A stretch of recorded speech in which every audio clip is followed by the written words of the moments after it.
नमस्कार साथियों, कैसे हैं आप सब लोग। उम्मीद करता हूं आप सब लोग अच्छे होंगे और काफ़ी अच्छी आप लोगों की तैयारी चल रही होगी। तो स्वागत है आपका हमारे यूट्यूब चैनल की एक और वीडियो में। आज की वीडियो में हम बात करेंगे उत्तराखंड सामान्य ज्ञान के प्रैक्टिस सेट की, जो कि हमारी आगामी परीक्षाओं की दृष्टि से बहुत ही महत्वपूर्ण है। चाहे वह यूके ट्रिपल एससी की एग्ज़ाम हो या फिर यूके पीएससी के एग्ज़ाम हो, सभी परीक्षाओं की दृष्टि से बहुत ही महत्वपूर्ण है। और जो यूके ट्रिपल एससी का नया पैटर्न है, उसके हिसाब से भी इस सीरीज में या इस वीडियो में हमने सवाल डाले हैं। तो वीडियो को अंत तक जरूर देखना, यहाँ से आपको जरूर ही मदद मिलेगी। तो चलिए वीडियो को शुरू करते हैं। तो आज की वीडियो का पहला सवाल है, उत्तराखंड में ऋतु वर्षा ऋतु को कहते हैं। तो हमने बताना है कि उत्तराखंड में जो वर्षा ऋतु है उसको स्थानीय भाषा में किस नाम से जाना जाता है। इसके ऑप्शन है रूरी, ह्यून, बसग्याल या फिर हिमाद्री। ठीक है। अगर बात करें वर्षा ऋतु की, तो वर्षा ऋतु को उत्तराखंड की स्थानीय भाषा में कहा जाता है बसग्याल या चौमास। ठीक है। बसग्याल या चौमास कहा जाता है। रूरी कहा जाता है जब वर्षा नहीं होती है बहुत टाइम तक, तो उसको क्या कहते हैं, रूरी कहते हैं। ह्यून कहा जाता है हमारे शीत ऋतु को। ठीक है। और हिमाद्री कहा जाता है बर्फ को। ठीक। तो इसका जो सही आंसर होगा वह क्या होगा, सी बसग्याल। वर्षा ऋतु को बसग्याल या फिर चौमास कहा जाता है। ठीक है। फिर है अगला सवाल। हमें सूची दी गई है, सूची का मिलान करना है। एक जगह हमें दिया गया है नदी और दूसरी जगह हमने बताना है कि उसकी सहायक नदी कौन सी है। ठीक है। अगर बात करें भिलंगना नदी की, तो भिलंगना नदी की सहायक नदी है बालगंगा। ठीक है। और पूर्वी धौली गंगा, इसकी सहायक नदी है गोमती। और यमुना, यमुना की सहायक नदी है कमलगाड़। और भागीरथी की सहायक नदी है असी गंगा। यानी कि इसका जो सही आंसर हो जाएगा दूसरा, पहला, चौथा और तीसरा, यानी कि ऑप्शन सी क्या होगा यहाँ पे सही होगा। ठीक है। अगला सवाल है, उत्तराखंड में द्रोण मापतोल की इकाई थी। तो उत्तराखंड के प्राचीन समय से ही, अगर आप इतिहास में भी देखेंगे, तो द्रोण एक मापन शैली थी। उसका उल्लेख आपको यहाँ पे क्या है, मिल जाता है। ठीक है। द्रोण मापन शैली का तो हमने बताना है कि यह किस तरीके की मापन शैली थी। इसके ऑप्शन है पानी मापन की, जमीन और अनाज मापन की, लकड़ी मापन की, या फिर इनमें से कोई नहीं। तो अगर बात करें द्रोण की, तो द्रोण मुख्यतः इसका उल्लेख हमें कत्यूरी शासन में मिल जाता है। ठीक है। और इसका जो मुख्य जो इकाई थी वह थी, इससे क्या मापा जाता था, जमीन और अनाज इससे मापा जाता था। ठीक है। महर्षि पाणिनि द्वारा भी द्रोण जो मापन इकाई है इसका उल्लेख किया गया है। तो बहुत ही महत्वपूर्ण सवाल है ये उत्तराखंड के इतिहास की दृष्टि से। तो इसका सही आंसर क्या है हमारा, ऑप्शन बी, जमीन या फिर अनाज मापन की ये क्या थी, इकाई थी क्या, द्रोण। और समय किसका था, कत्यूरी शासनकाल से ये अस्तित्व में आई थी। अगला सवाल है, राज्य के किस जिले में फ्यूला नारायण मंदिर स्थित है। ठीक है। इंपॉर्टेंट है ये, पूछ सकता है सवाल। फ्यूला नारायण हाल ही में जो है अपने चर्चा का केंद्र में रहा था, तो पूछ सकता है, इससे सवाल आ सकता है। इसके सवाल ऑप्शन है ए चमोली, बी उत्तरकाशी, सी रुद्रप्रयाग, डी बागेश्वर। ठीक है। अगर बात करें इसके किस जिले में स्थित होने की, तो यह है हमारा चमोली जिले में। यानी कि ऑप्शन ए क्या है यहाँ पे सही है। ठीक है। फिर है अगला सवाल, उत्तराखंड राज्य का नानक सागर बांध किस नदी में स्थित है। तो हमने बताना है कि नानक सागर बांध जो कि उधम सिंह नगर के नानकमत्ता में स्थित है।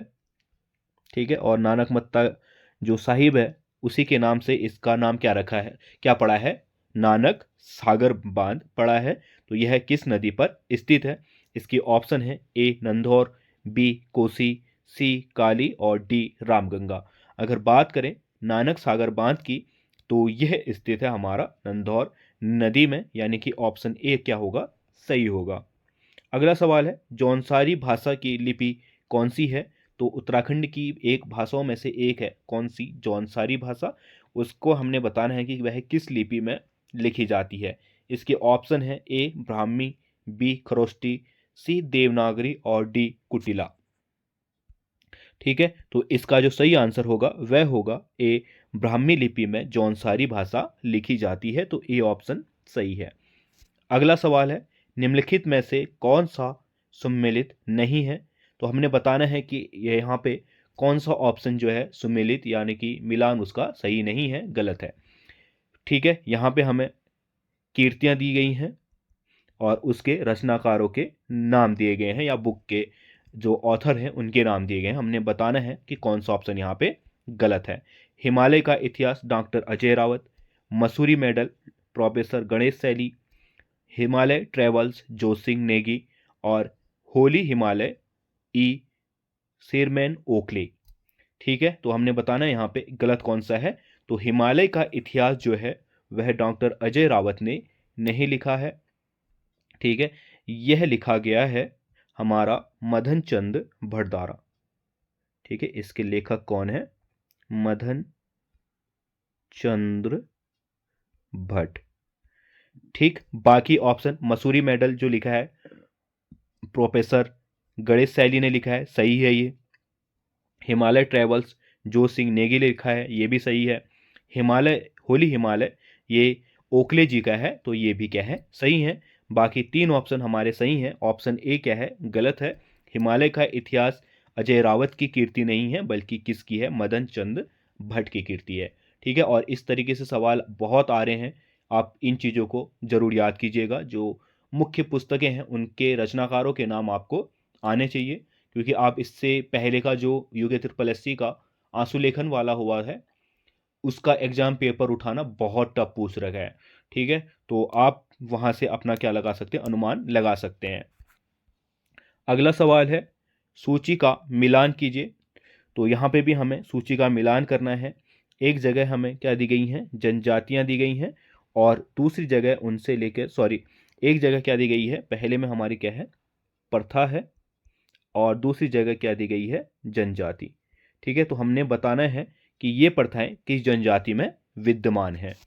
ठीक है, पहली है रंगभंग प्रथा। तो रंगभंग जो प्रथा है वह भोटिया जनजाति में विद्यमान है।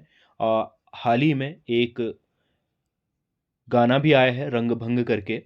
ठीक है, तो पूछ सकता है रंगभंग, क्योंकि इनके जो गायक थे उनका भी निधन हो गया है हाल ही में। तो बहुत ही इंपॉर्टेंट है रंगभंग प्रथा। ये कहाँ पे विद्यमान है? भोटिया जनजाति में। तो इसमें क्या करते हैं, जो युवक और युवती होते हैं वह अपने गांव के एक एरिया में मिलते हैं, जहाँ पे वह गाने के माध्यम से अपने विचार रखते हैं, और जिनके विचार मिलते हैं वह बाद में क्या कर लेते हैं, शादी कर लेते हैं। ठीक है, तो ये क्या है, हमारा रंगभंग प्रथा है जो कि विद्यमान है हमारे भोटिया जनजाति में। ठीक है, फिर है सांगजी प्रथा। सांगजी प्रथा जो है वह है हमारा राजी जनजाति में। ठीक है, राजी लोग की क्या है, ये एक विवाह से पूर्व की क्या है, एक प्रथा है। ठीक है, इसके अगर पूछेगा कि ये प्रथा क्या है, तो विवाह से पूर्व की ये क्या है, एक रस्म है, जिसको क्या कहा जाता है, सांगजी कहा जाता है।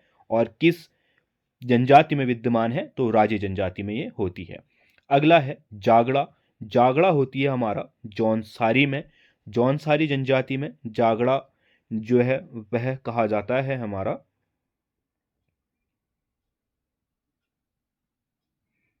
जो इनके इनके देवता हैं उनका ये क्या है, एक मुख्य त्योहार है। ठीक है, फिर है अपना पराया। तो अपना पराया जो है एक सगाई की रस्म है, और किस जनजाति में विद्यमान है? थारू जनजाति में। ठीक है, तो यहाँ पे हमने सूची का मिलान कर दिया।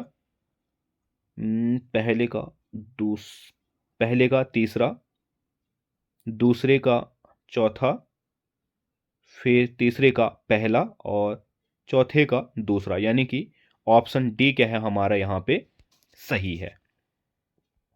ठीक है, फिर है अगला सवाल, उत्तराखंड के परिप्रेक्ष्य में गोला द्वीप, कड़ाई द्वीप और तराजू द्वीप का संबंध है।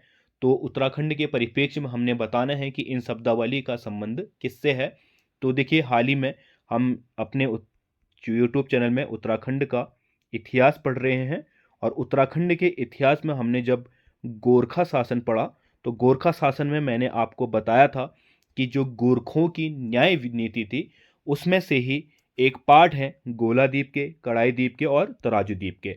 ठीक है, अगर आपको उत्तराखंड का इतिहास अच्छे से पढ़ना है तो आप हमारे यूट्यूब चैनल की प्लेलिस्ट में जाके इतिहास शुरुआत से पढ़ सकते हैं, जिसमें हमने चंद वंश और पवार वंश कंप्लीट कर दिया है, और कल की वीडियो में हमने गोरखा शासन को भी समाप्त कर दिया है। तो यहाँ से जाके आप पूरे ही, आपको नोट्स भी हमारे टेलीग्राम चैनल पे मिल जाते हैं, तो आप वहाँ पे जाके अच्छे से गोरखा शासन को पढ़ सकते हैं। तो गोरखा शासन में ही मैंने आपको बताया था कि गोला द्वीप, कड़ाई द्वीप और तराजू द्वीप ये क्या है, गोरखों की शुरू की गई न्याय व्यवस्था है। ठीक है, अगर कभी पूछेगा कि किसके द्वारा शुरू की गई थी, तो गोरखों की ये क्या थी, न्याय व्यवस्था थी। मुख्यतः एक जो सजा देने की प्रथा थी वैसी था, जैसे गोलादीप है तो वो क्या करते थे, जो आरोपी है उसके हाथ में एक लोहे की छड़ दे देते थे, गरम छड़। ठीक है, उसको लाल बना दिया, गरम कर दिया, और उसको फिर उसके हाथ में दे दिया। अगर उसका हाथ जल गया और उसने वह रोड छोड़ दी तो वह क्या होगा, दोषी साबित हो जाएगा। अगर उसका हाथ नहीं जला तो वह निर्दोष साबित हो जाएगा। तो इस तरीके से क्या थी, इनकी एक न्याय व्यवस्था थी जिसके द्वारा ये अपने न्याय करते थे। ठीक है, इसको मैंने अच्छे से एक्सप्लेन कर रखा है गोरखा शासन में, आप वहां पे जाके देख सकते हैं। ठीक है, तो इसका सही आंसर क्या होगा, ए, न्याय व्यवस्था। और किसके शासन काल में थी, तो ये शुरू किया गया था गोरखों द्वारा। अगला है, उत्तराखंड के परिप्रेक्ष्य में चांदमारी थी। तो एक और शब्द हमें दिया गया है चांदमारी, हमने बताना है कि इसका संबंध किससे था। इसके ऑप्शन है ए दंड, बी कर, सी कानून और डी जासूस। ठीक है, तो मुख्यतः जो चांदमारी थी वह क्या थी, एक दंड प्रथा थी। यानी कि अगर किसी पे दोष सिद्ध हो जाता है तो उसको जो सजा दी जाती थी वह थी ये। ठीक है, दोष सिद्ध होने पर जो सजा दी जाती थी उसे कहा जाता था चांदमारी। ठीक है, मुख्यतः इसमें करते क्या थे, जो दोषी होता था उसको एक बड़ी सी चोटी में ले जाकर उसको यहाँ से नीचे धक्का दे दिया जाता था। जैसे फांसी की सजा है, ठीक है, उम्र कैद की सजा है, वैसे ही चांदमारी भी क्या थी, एक दंड था, यानी कि एक सजा थी। ठीक है, ऑप्शन ए क्या होगा, सही होगा। एक पर्वत की चोटी में, जैसे कि आप सभी को पता है उत्तराखंड में बहुत छिछले जो हैं पर्वत हैं, तो वैसे ही पर्वतों पे ले जाकर वहां से उसको धक्का दे दिया जाता था, और वहां से उस पर्वत से गिरेगा तो फिर उसने फिर क्या है, खत्म ही होना है। ठीक है, फिर उसकी लाश को भी चील का वही खाते थे। तो इस जो प्रथा थी इसको कहा जाता था, या जो ये दंड था इसको कहा जाता था चांदमारी की सजा। ठीक है, तो चांदमारी की सजा का संबंध किससे है, हमारा दंड प्रथा से है। तो इसका सही आंसर हो जाएगा ऑप्शन ए। ठीक है, तो ये क्या थे, आज की वीडियो के कुछ महत्वपूर्ण सवाल थे। उम्मीद करता हूँ आपको ये सवाल पसंद आए होंगे। अगर वीडियो पसंद आई है तो वीडियो को लाइक कर देना, चैनल में नए हो तो चैनल को सब्सक्राइब कर देना, और अपने दोस्तों के साथ शेयर ज़रूर कर देना। हम मिलते हैं अगली वीडियो में, तब तक के लिए बाय।